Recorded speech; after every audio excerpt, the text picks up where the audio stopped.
Welcome to the New Money Habits Podcast, where we talk about how to create a better plan for your money so you don't have to live paycheck to paycheck. Here are your hosts, Sarah Jones and Nino Villa. Welcome back, Budgeteers. Coach Nino Villa here, and alongside me, my partner on the airways, as always, it's Sarah Jones. Hi, Sarah. Hello, hello. Where have your adventures taken you today? It's been kind of quiet here. We are in Arizona, and my husband started a part-time job. And so he's working a couple of days a week. And so our life has changed just a little bit. So I've spent some time cleaning and organizing and decluttering our fifth wheel, and he's been off working. So different, some of the same things, but life is a little bit different lately. All right. Well, we know that we get you for a little bit if he's here working part-time. So happy to have you during these chillier but still beautiful months. Right. Well, you mentioned decluttering, and I know that before we jumped on, we kind of talked about there's the decluttering of our lives, and there's these behaviors that we have with money and spending and all this stuff. But really kind of where we ended up today is we want to talk about, let's talk about money. Let's have conversations about our finances with whomever our accountability partner is.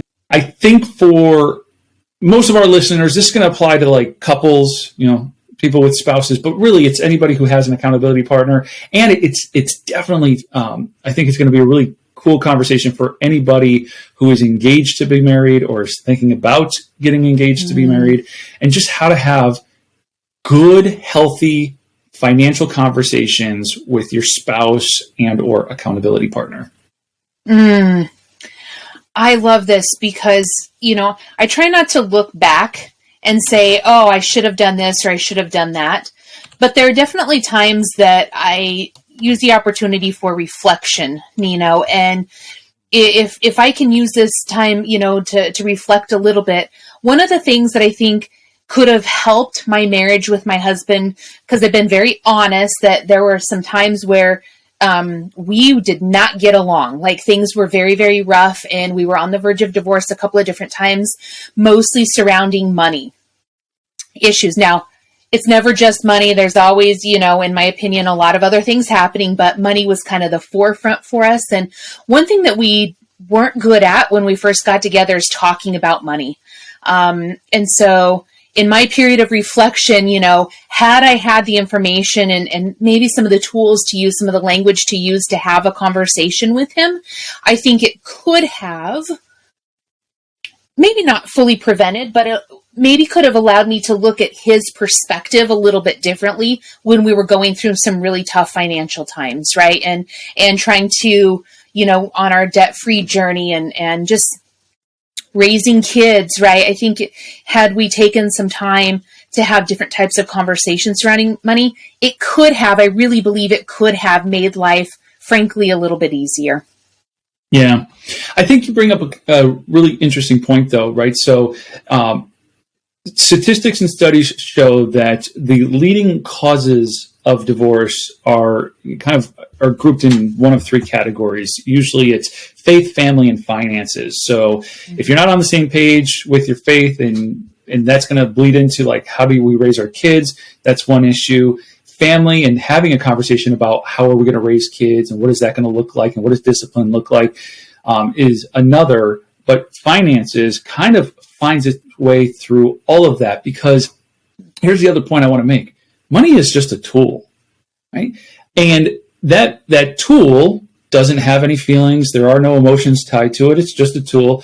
But we as humans then use that tool, and that tool, it elicits emotions. And sometimes those emotions are like joy and glee, and sometimes it's fear and anxiety. So, it's just a tool. But when you have a conversation, especially like a married couple, and you're talking to your spouse about how is it that we want to manage this tool and what's important to us, and how are we going to reconcile differences and those sorts of things before they come up, then you're better equipped to talk about those financial crisis or even like a good financial opportunity. You're better prepared to have those conversations because at least you had a foundation by which to work from. So with that being said, that's what we want to kind of focus on today, is like, what are some of the foundational things you should be talking about and coming to some type of agreement, either, before you get married. But I also want to encourage those who've been married, 5, 10, 20, 30 years. It's never too late. You can always have these conversations. So yeah, like, where might you say is a starting point, Sarah, when having financial conversations with a spouse? I think sometimes we make it a little bit more complicated than it needs to be. But I would say simple questions, asking your partner, even when you're thinking about maybe not even necessarily getting married, but if you're looking at moving in together, cohabitating, or there might be a possibility of joining finances or, going in together to buy something, right? These conversations I would really encourage you to have before you make any of those types of decisions. But, I always look at, had I asked my husband, kind of like what he wanted life to look like. And that might be kind of a big question, but he would have told me, I know this because I know him very well. We've been together for 18 years now, but he would have said travel. Travel was important for him. And so that's a big thing. He would have wanted at that time to be saving for travel and to take vacations. And that's a big value piece, right? That's a big value, something that he values in life. And I didn't really know that until later on. So I think simply asking, kind of, what do you want life to look like? What are some things that are important to you? And hearing what they say. You might find that you're on the same page. You have a lot of, commonalities, and sometimes maybe you don't. Maybe what they say will surprise you. And that's always a fun conversation, right? Because then it can snowball, right? I think a lot of times these conversations, it's not just here's an answer and then leave it. Is an opportunity for kind of snowballing. And I would say one question I wish I would have asked was, what do you want life to look like? What's kind of important to you? And listen to his answer. I know travel would have been one. I'm not sure about some of the other things, though. Yeah. When I think about that question, like, what do you want life to look like? I don't know that that's exactly the question we asked, but I know that my wife, Christina, and I discussed what we wanted a life together to look like while we were still dating.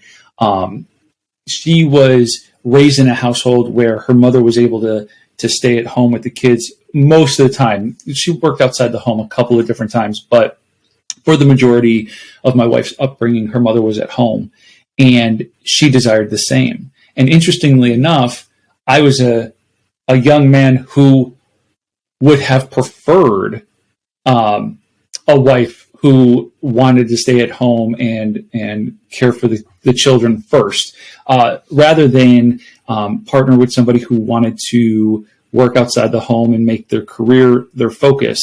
So it was great to learn we were on the same page there. Like, she wanted to be a stay-at-home mom. I wanted to be with somebody who was willing to be a stay-at-home mom. And if you think about the financial impact of such a decision, had we not talked about that, and we had started having kids, and then all of a sudden she stopped working or wanted to stop working because she wanted to stay at home, that would have made a huge financial impact. And if I wasn't ready for that, if I was somebody who was expecting a 2-income household, I mean, the potential for catastrophic financial arguments would have been there. But we had a conversation early on and realized we were on the same page. And had we not been on the same page, doesn't mean we couldn't get married. It would just have meant talking that out and figuring out, what way were we going to feel good moving forward together. But it really worked out quite nicely. I'm kind of chuckling because you just described the first several years of my marriage. Okay. Because we didn't really, so a little bit of backstory, which I don't think I've shared a whole lot, but I was married previous. So I was in a relationship for 8 years with my ex. We were married for 4, had 2 kids together. And so when I met my current husband, I was a single mom with 2 very young kids. And so I didn't have a choice to be a stay-at-home mom. Now I worked when my kids, when I had them. I continued to work at being a single mom. And I don't know, Nino, whether I could look back and say I wanted to be a stay-at-home mom or I wanted to work. I think that at that period of time in my life, my focus was just taking care of myself and my kids. But when I met James, my husband, and, we ended up getting married, it wasn't too long after that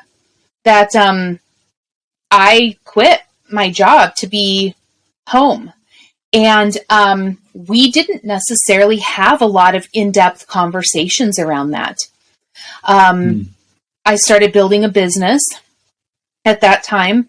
But, this is a good point to make right here is that something I heard a couple of weeks ago is that money's an amplifier. And whatever insecurities you have with it, the more money you make or the changes that come, it's just going to amplify those things. And this was definitely the case because when I quit my job, I was already living with scarcity mindset. I was terrified to spend money and wanted to get our debt paid off as soon as possible. But leaving my job to be home with my kids amplified all of that. I became even more scared to spend money because I felt like we really didn't have it, right? And then this created tension within my marriage. James, and I'll use air quotes, supported the move, but it's not what he wanted. And I've got a pretty strong personality, Nino. So I was going to do it, right, wrong, or indifferent. I was going to do it whether he said yes or no. But I think had we had a different type of conversation, right? If we really would have taken some time to have the conversation, say, okay, this is what life might look like if I come home, right? We're having a hard time finding daycare. Kids are in school now and there's a lot of activities that I'd like to be a part of. And I don't want to miss out on those we didn't have those types of conversations. And it caused a lot of tension, not only financial tension, but just emotional tension with him and I, because we weren't connecting, right? We really were not having conversations on the things that absolutely mattered within our lives and our marriage. Yeah. As you're sharing that, I'm just thinking about that question and how important it is, that question about what do you want your life to look like? Before this conversation today, I don't know that I really appreciated the importance of that one question. But to your point, it starts to help you kind of paint a picture and start to communicate with, the other person in your life that is affected by some of your decisions to help them understand. More recently, things have changed and the kids are a little bit older now and so my wife finds more free time on her hands and she's all like, do you need me to go back to work? Do you want the extra income, that sort of thing? And I'm like, no, please no, and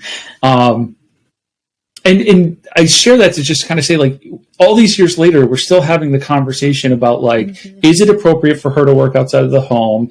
Is it needed? Is that the life we want? And it's no, because even if you went out and you started bringing home extra income and that allowed us to do some of the other things we want to do, like finally pay off the last bit of our debt, acquire rental properties. These are all the kind of the goals that we have financially together. And it's although it would expedite some of that, what it would also mean is a complete reorganization of the inner household responsibilities. Because of the freedom that my wife has being at home, she can get the kids to and from school out any issues. She can get them to after school activities and those sorts of things. She can get shopping done during the day. She can get house cleaning done during the day. If she was all of a sudden outside of the home for 8 hours or more a day, then it would require us to hold on. Who's getting kids to school? Who are getting kids from school? Who's getting the kids to the activities? Who's going to be taking care of the different chores throughout the house and that sort of thing? And it's like, you know what? For the comfort and ease of all of these things are already in motion, let's not disrupt it, even if it meant some financial gain. Yeah, no, I love that. And again, James and I have experienced something similar because he hasn't worked for the past year, right? Because we've been traveling, and we're fortunate enough that our roles have definitely shifted, right? Because I've, got my business, and so financially supporting the house. And so he now takes care of some of those other tasks, taking care of, while the kids are not at home, we have a cat and a dog, so he makes sure that they're taken care of while I'm working, and he does most of the cleaning and a lot of the cooking. And, so our roles have shifted, but we needed to have those conversations before we made this happen, right? So we knew going into it. And I was actually just going to use the word expectation, and that's not the word that I want to use necessarily, but I think to allow us to be on the same page. And really what it means for us is, what does this mean, right? So if we do this, then what does it mean for our lives? What does it mean for us individually?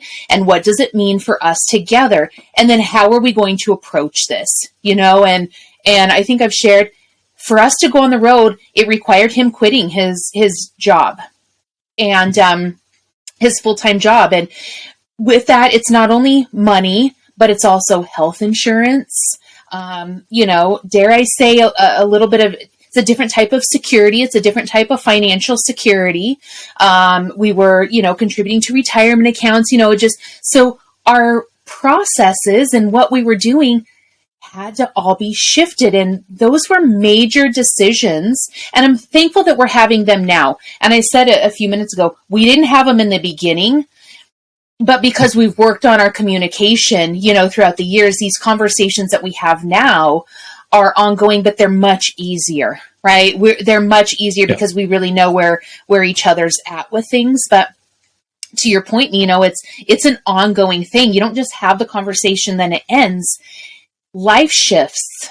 We come into new seasons. And so our conversations need to continue because, there's all sorts of things that we can't predict in life. And so when I say, what do you want life to look like? I think it's a good outline, right? But all the details are going to change just because we can never predict exactly what life is going to throw at us. But if we know what it is that we want and we're willing to ask for it, and asking for it means sharing it with our partners, right? With those that we want to spend our lives with and create a life together, then it allows us to then have conversations going forward that are in alignment with each other because we know where the other one's already coming from. And it allows us to handle these new situations as they come up with, I believe, a more openness and a more of an understanding of not just our own feelings, but really where our partner's coming from.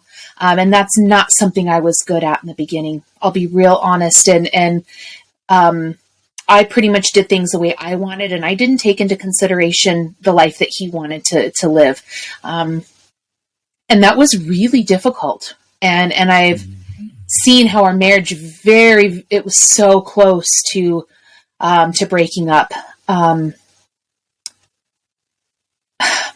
I think that sometimes, Nino, if we just put a little bit of our pride, to the side and just opened up and started a conversation, I think a lot of things could be changed. But before even we need to do that, let's just have a fun conversation and say, hey, what do you want to do in life, right? These are fun conversations that we can have. And I think we dread them, and I don't know why we dread them, but let's have a fun conversation, right? What's your dream car? What do you want to do in retirement? So many things. Yeah, it's funny, like you said, it all boils down to communication, right? And why not at least start the communication off in a fun way? Like, dreaming and kind of figuring out like what your ideal state is. I'm a big kind of believer in that if you can start having conversations about your finances because they just kind of are entwined into everything else, you're going to find it easier to have conversations about other things. And those other things are going to affect your finances anyway. Like I said, whether or not Christina should work outside of the home obviously had a big impact on our finances, but really that conversation was more about how we wanted to raise a family before it was about how we want to manage our finances. But I think not only are those conversations important to have early on, like I said earlier, it's never too late to have those conversations. It hurts my heart to hear that yours and James's marriage was on the verge of bust, but it then heals my heart to hear that like you guys came out of that. And it sounds like you learned how to communicate, whether that was about finances specifically, or it was just about everything else that goes into a marriage, but being able to communicate and starting to get on the same page. Are you going to agree about everything? No. But are you going to be able to find ways to compromise in healthy ways where it's not one person totally has to give up what they want so that the other person gets what they want. And it's not that anybody's keeping score, but you start to communicate about what's important and you start to find the places where the values align. And then you take steps forward so that you both can kind of get what you want. Mm-hmm. Absolutely. I couldn't agree more. And looking back, I had been through a divorce once before, Nino, and so I knew the pain of that. And I also said that I was never going to do that again, right? And so I had to take a really hard look at where we were at and say, okay, I don't want to be in that place, and we're virtually right there. And so where can I make some changes? And this is where, call it pride. I need to have a different type of conversation. I need to put some of my pride away. I need to approach this differently than the way I've approached it before. And one of our big money things was, and I think I've shared this on a past episode, but I was so strict in trying to get our debt paid off that he actually told me, he said, Sarah, we're not creating the life that I want to live. We're not living the life that I want to live right now because it was so strict. And we got out of debt doing it that way, but we went right back into debt a couple of months later because we hadn't had the real conversations, And so, I actually said, I'm like, all right, what life do you want to create? How do you want to live? What is important to you? Is it the toys, and I'll use air quote, on big toys? Is it travel? Is it clothes? What is it for you? And what I found is that something that just popped into my head that I think is so poignant, that he said, Sarah, he said, I want to be able to go out to eat and allow the kids to take one of their friends with us and not have to say no, because I would say no. Nope, absolutely, we're not doing that, right? He wanted to be able to allow our kids to invite a friend to go out to eat with us.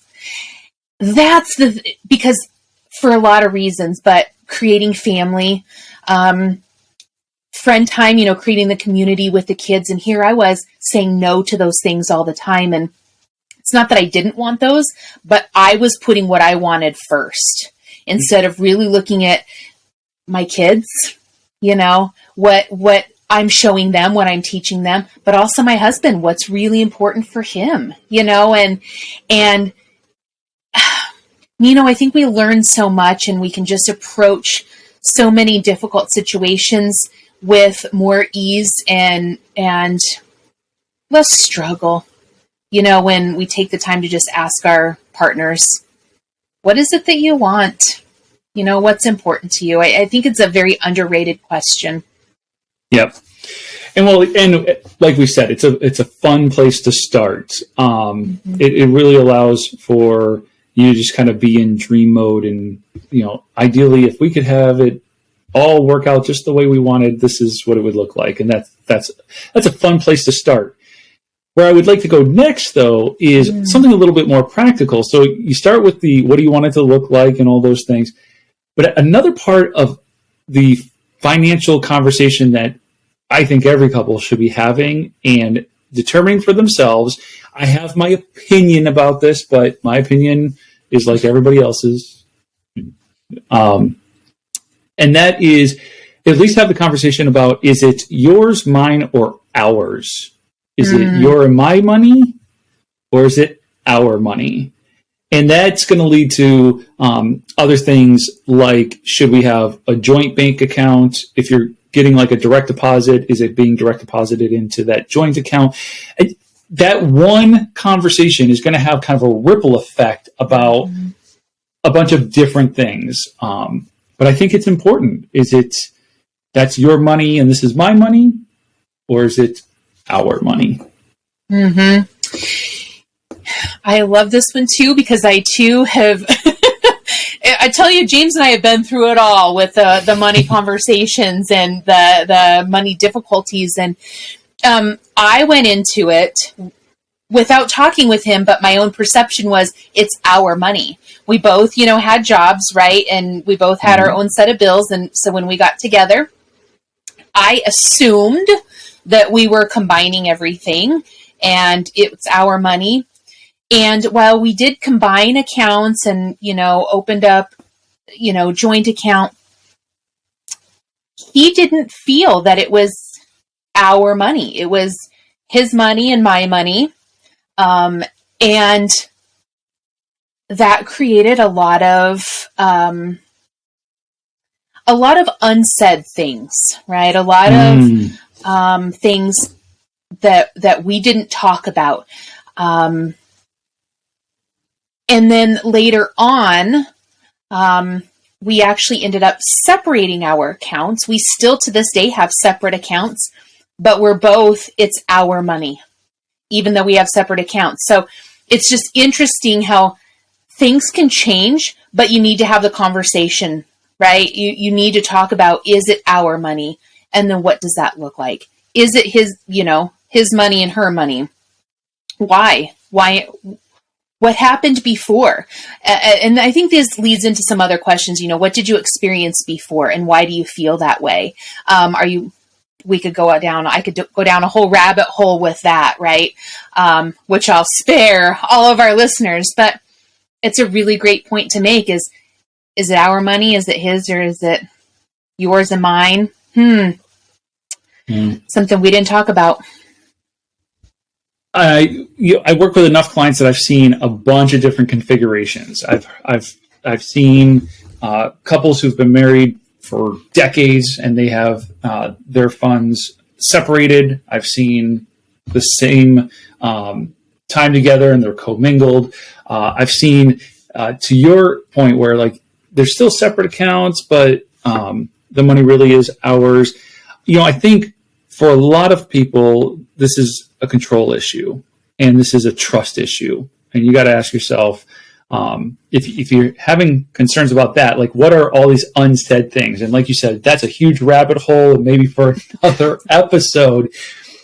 But if my opinion is it seems to work out better when it's our money, but there's a lot of conversation that goes into what does that really mean and look like? Because even with Christina and I, it is our money. And as I shared, she doesn't work outside of the home. So if it was his and hers, like that would feel icky. So it's our money. And outside, within it's our money, there is money set aside for Nino. You can go and spend this on whatever you want. No questions asked, whatever. And Christina, you also get this amount here to go and spend and manage however you want.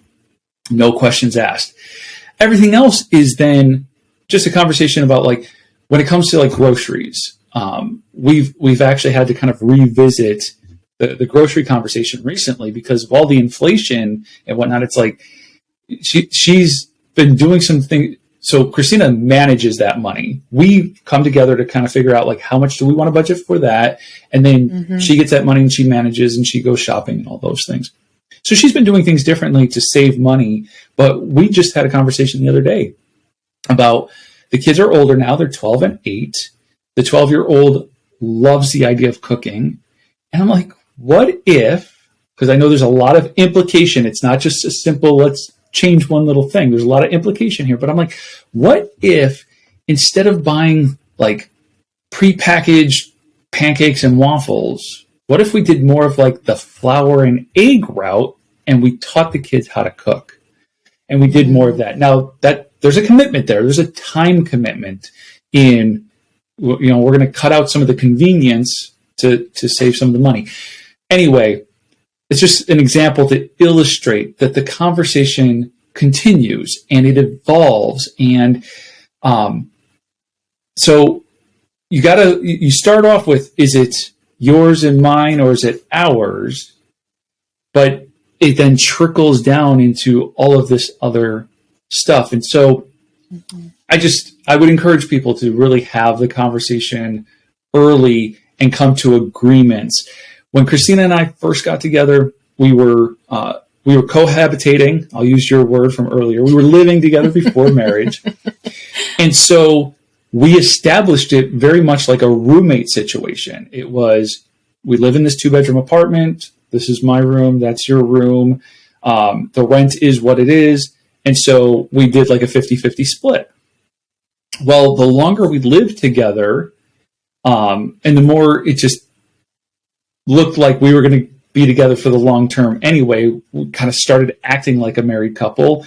And one of the first augmentations that we made is, instead of doing a 50-50 split, at that time, she was working outside the home, and I made more money. So I went to her and I was all like, well, I make more money than you. So like, if we started to pretend like this was our money, I kind of bring in 60, you bring in 40. So how about I pay 60% of the rent and you pay 40% of the rent? And that was like a step towards going from his and hers to ours.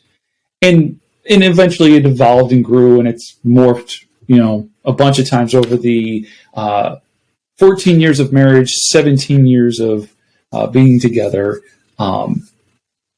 It's just evolved. But it started in one place and it gradually got to a place where now it's just, we share a bank account, and the only thing that we don't share, which is not even true, because I'm an authorized user on hers and she's an authorized user on mine, but we both have our own separate credit cards, so that if she wants to kind of spend online first and then just pay the credit card with the money that she gets allocated to spend however she wants, it's like she has that to manage and it's no big deal.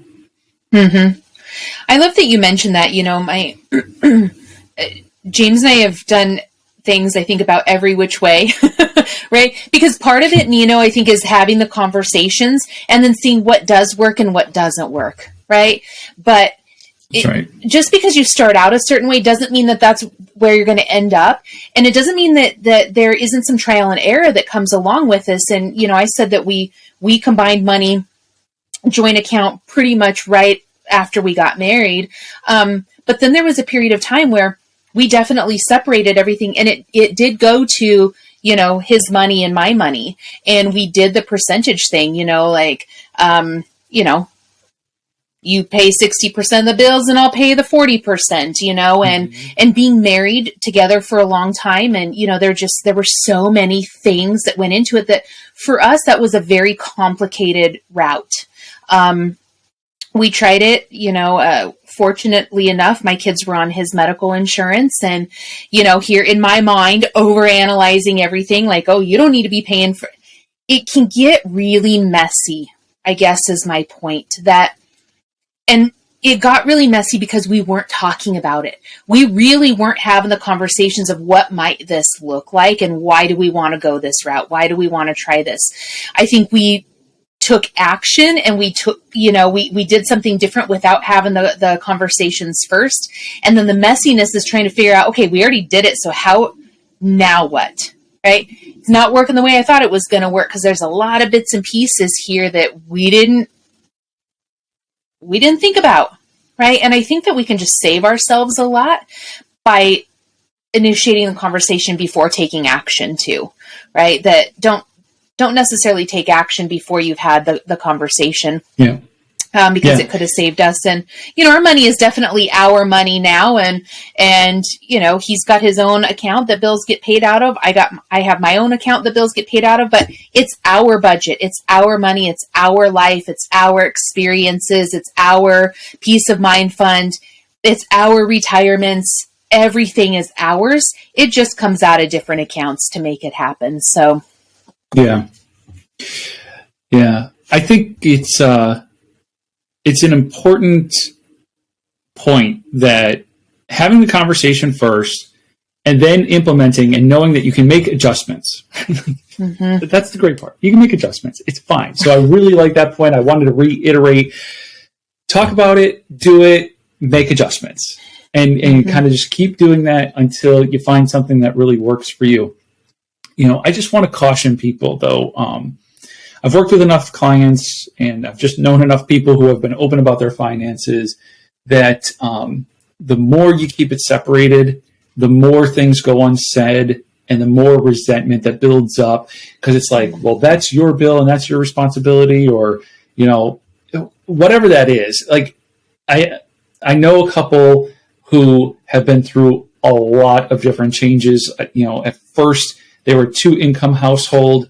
That changed. They went down to a 1-income household. I have no idea if they ever really talked about that or planned it, or if it just kind of happened that way.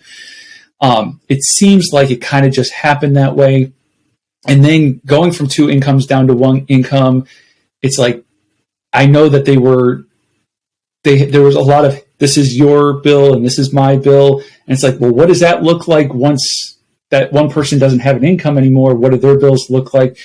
With all the inflation that we as a country have been experiencing, it's, are those things being adjusted, and is there more money being allocated for, it's just so messy. It is so messy. And you want to talk about money fights. Mm-hmm. Like, imagine trying to navigate all of that. The quicker you can get to, it's our money and this is our life, and these are the things we want and the goals mm-hmm. we have, the quicker you can get there, the smoother it will be. It doesn't mean you can't make it work with mine and yours, but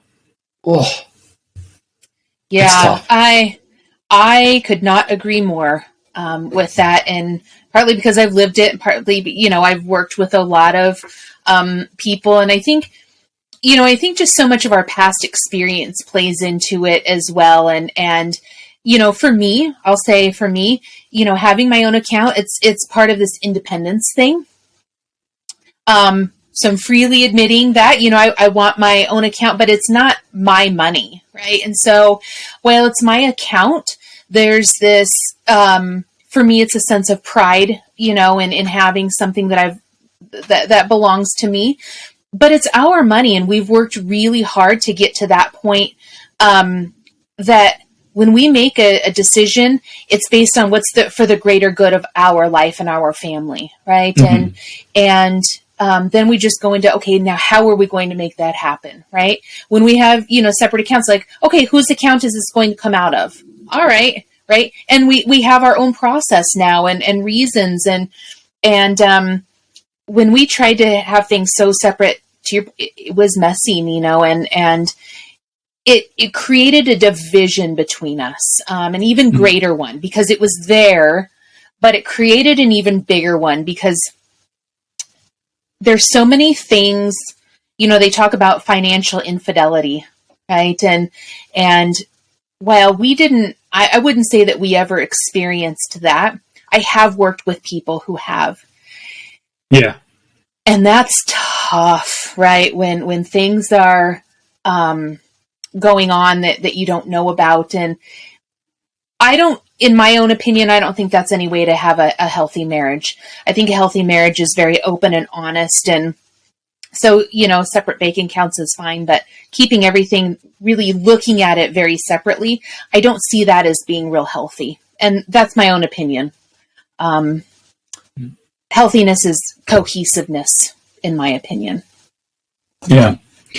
I share a lot of your opinion there, and so I won't necessarily just regurgitate everything you said, but I will say that I agree that I feel like financial health inside a marriage comes from cohesiveness, not division. If our listeners are looking to have a conversation with one of us or any of the other New Money Habit coaches, go to the show notes, schedule some time with Sarah or with myself. And, if you're looking for that accountability partner, you're just looking to bounce ideas off, whatever it is, right? Like, get an outside objective perspective on your financial situation. We can help you create a plan that is custom to you and your goals and what you're looking to achieve. And the best thing about a plan that's actually customized to you is you'll go out and execute it. So visit the show notes, schedule some time with us.